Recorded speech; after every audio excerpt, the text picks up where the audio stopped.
আওয়ামী লীগ জাতীয় পার্টির রাজনীতি থাকবে কি থাকবে না, রাজনীতি প্রশ্ন। দ্বিতীয় বিষয় হচ্ছে আমরা যেটা ইতিমধ্যে বলেছি, যদি রাজনৈতিক দল আকারে তাদেরকে নিষিদ্ধ নাও করা হয়, যেহেতু আওয়ামী লীগ জাতীয় পার্টি 14 দল মিলে বাংলাদেশের জনগণকে 3টা নির্বাচন থেকে বঞ্চিত করেছে, 2014, 2018 এবং 2024, তাদেরকেও ন্যূনতম আগামী 3টা নির্বাচন থেকে বঞ্চিত করতে হবে। এটাই ইনসাফ, তাদেরকে নির্বাচন করতে দেয়া যাবে না। আমরা 16 বছরের আওয়ামী ফ্যাসিবাদের কারো ব্যাপারে প্রতিশোধ এবং প্রতিহিংসায় যেতে চাই না।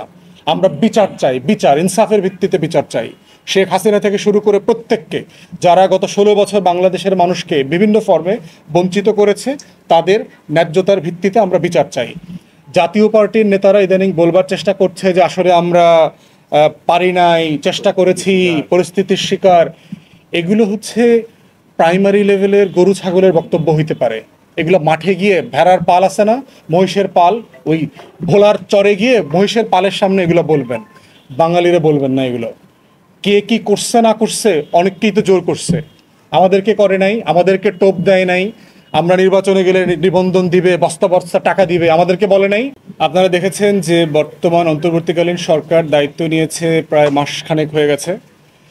তো অনেক আকাঙ্ক্ষা, একটা গণ অভ্যুত্থানের মাধ্যমে সরকার ক্ষমতা এসছে এবং হাজার হাজার শহীদের রক্তের উপর দিয়ে আসছে।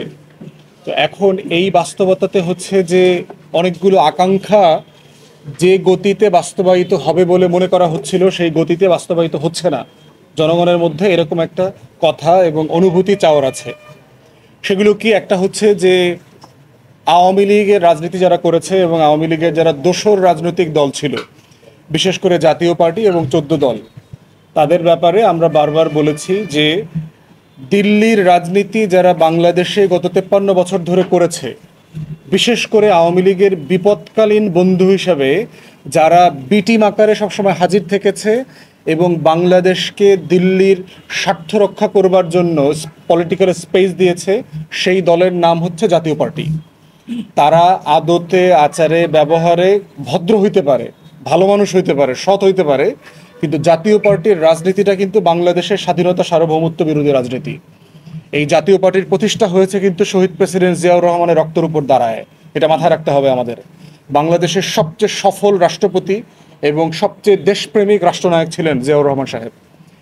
তারপরে আমরা দেখেছি পুরো 9 বছরের স্বৈরশাসনের সময় জাতীয় পার্টি এবং আওয়ামী লীগ কীভাবে একজন আরেকজনের বি টিম হিসাবে কাজ করেছে। ঠিক একইভাবে আমরা দেখলাম গত 16 বছরে স্বৈরাচার এরশাদের 9 বছরেরটা ঠিক উল্টা হয়ে গেছে। ওখানে জাতীয় পার্টি এ টিম ছিল, আওয়ামী লীগ বি টিম ছিল। আর এইবারের ম্যাচে দেখলাম 16 বছরে আওয়ামী লীগ হচ্ছে এ টিম আর জাতীয় পার্টি 14 দল, এর ভিতরে কিছু ভণ্ড পাটপার ইসলামিক দলও আছে, মাইজ ভান্ডারি থেকে শুরু করে, এরা হচ্ছে আবার বি টিমের রোল প্লে করেছে। তাই যারা এই ধরনের একটা ফলস নির্বাচনে, ম্যান্ডেট ছাড়া নির্বাচনে, রাতের ভোটের নির্বাচনে কোনো না কোনো ফর্মে ছিল এবং এই অবৈধ সরকারকে বৈধতা দিয়েছে 16 বছর থেকে, তাদের কপালে ঠিক ওটাই ঘটা উচিত যেটা আওয়ামী লীগের কপালে ঘটবে। এখন আওয়ামী লীগের ব্যাপারে আমরা কি বলেছি? যেহেতু আওয়ামী লীগ বাংলাদেশের স্বাধীনতার ঘোষণাপত্রের সাথে বেইমানি করেছে, বাংলাদেশের গণতন্ত্র নির্বাচনের সাথে বেইমানি করেছে, আমাদের সংবিধান প্রত্যেকটা কাঠামো মৌলিক অধিকারের সাথে বেইমানি করেছে, ম্যান্ডেট ছাড়া জোর করে ক্ষমতায় ছিল, বাংলাদেশের ইতিহাসের সবচেয়ে নৃশংসতম গণহত্যাগুলো এই আওয়ামী লীগের আমলে হয়েছে, তাদেরকে নিষিদ্ধ করবার মতো যথেষ্ট আইনি উপাদান বর্তমানে আমাদের রাষ্ট্রের সমাজে বিরাজমান আছে। করণীয় কি? করণীয় ক্ষেত্রে হচ্ছে আমরা দুইটা জিনিস দেখতে চাই। একটা হচ্ছে যেহেতু একটা প্রসেস ফলো করে এটা করতে হবে, আমরা বলছি না যে স্বরাষ্ট্র মন্ত্রণালয় যেভাবে জামাতকে নিষিদ্ধ করে একটা অর্ডিন্যান্স জারি করে দিয়েছে, একটা এক্সিকিউটিভ অর্ডার দিয়েছে, এই ফর্মে আওয়ামী লীগ অথবা জাতীয় পার্টি নিষিদ্ধ হোক। আমরা চাই এই গণহত্যা এবং আওয়ামী দুঃশাসনের ব্যাপারে একটা কমিশন গঠিত হোক, যেটা একটা উন্মুক্ত কমিশন হবে, আমেরিকা এবং ব্রিটেনে যেভাবে হয়, পাবলিক হিয়ারিং হবে, সেখানে জনগণ সেখানে গিয়ে মতামত দেবে, দেশের নাগরিক সমাজ, ছাত্র সমাজ, যারা আন্দোলনে ছিল, রাজনৈতিক দল, বুদ্ধিজীবী, সাংবাদিক, সবাই মতামত দিবে। সেই মতামতের উপরে ভিত্তি করে অন্তর্বর্তীকালীন সরকারকে সিদ্ধান্ত নিতে হবে যে আওয়ামী লীগ জাতীয় পার্টির রাজনীতি থাকবে কি থাকবে না, রাজনীতি প্রশ্ন। দ্বিতীয় বিষয় হচ্ছে আমরা যেটা ইতিমধ্যে বলেছি, যদি রাজনৈতিক দল আকারে তাদেরকে নিষিদ্ধ নাও করা হয়, যেহেতু আওয়ামী লীগ জাতীয় পার্টি 14 দল মিলে বাংলাদেশের জনগণকে 3টা নির্বাচন থেকে বঞ্চিত করেছে, 2014, 2018 এবং 2024, তাদেরকেও ন্যূনতম আগামী 3টা নির্বাচন থেকে বঞ্চিত করতে হবে।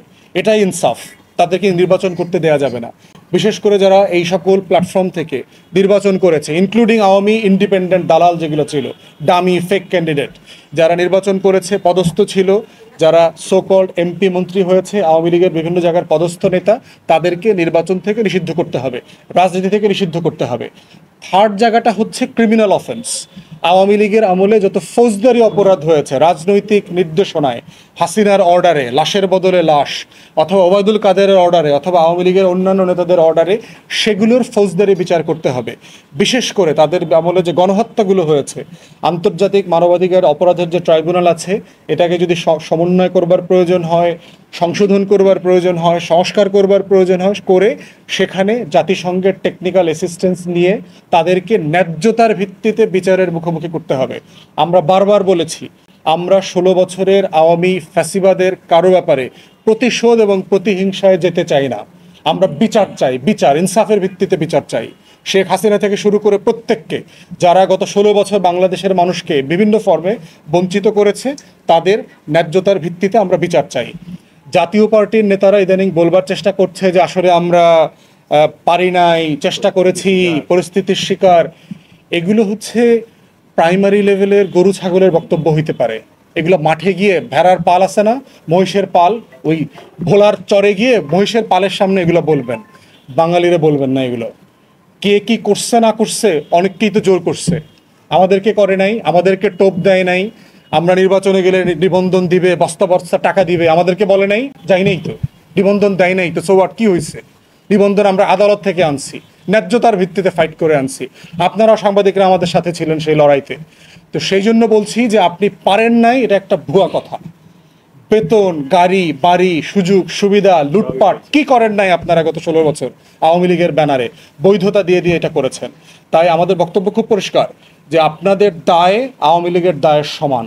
আওয়ামী লীগের কপালে যা যা ঘটবে, ঘটা উচিত, আপনাদের কপালে তাই তাই ঘটা উচিত, ন্যায্যতার ভিত্তিতে।